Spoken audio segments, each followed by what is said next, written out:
नारायणं नमस्कृत्य नरं चैव नरोत्तमं देवीं सरस्वतीं व्यासं ततो जयमुदीरयेत्। नारायणम श्री भगवान को नमः कृत्य नमस्कार करके नरम च एव तथा नारायण ऋषि को नर उत्तमम सर्वश्रेष्ठ मनुष्य देवीं देवी सरस्वती विद्या की अधिष्ठात्री को व्यासम श्रील व्यासदेव को ततः तत्पश्चात जयम विजय प्राप्त करने हेतु उदीरेत घोषित करें। विजय के साधन स्वरूप इस श्रीमद् भागवतम का पाठ करने मतलब सुनने के पूर्व मनुष्य को भगवान श्री नारायण को नरोत्तम नर नारायण ऋषि को विद्या की देवी माता सरस्वती को तथा ग्रंथकार श्रील व्यासदेव को नमस्कार करना चाहिए। श्रील व्यासदेव की जय।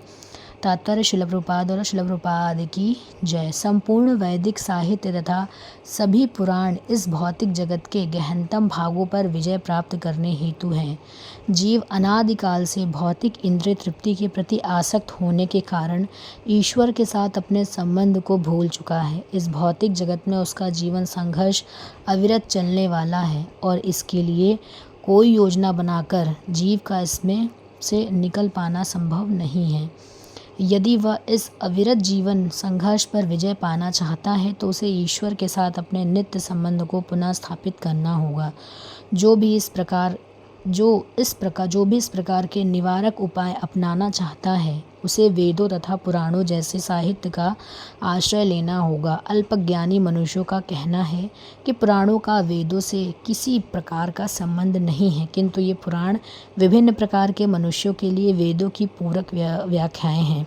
सभी मनुष्य एक से नहीं होते। कुछ मनुष्य सतोगुणी होते हैं, कुछ रजोगुणी होते हैं और कुछ तमोगुणी होते हैं। पुराणों को इस प्रकार से विभक्त किया गया है कि किसी भी श्रेणी के मनुष्य उनसे लाभ उठा सकते हैं और धीरे धीरे अपनी खोई हुई स्थिति को पुनः प्राप्त करके कठोर जीवन संघर्ष से बाहर निकल सकते हैं। श्रील सूत गोस्वामी पुराणों के पाठ की विधि प्रदर्शित करते हैं। जो मनुष्य वैदिक साहित्य तथा पुराणों के उपदेशक बनना चाहते हैं वे इस विधि का पालन कर सकते हैं।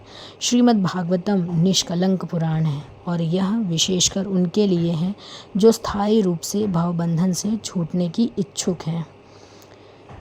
श्रीमद् भागवतम महापुराण की जय। जगतगुरु श्रील प्रभुपाद की जय। हरे कृष्णा।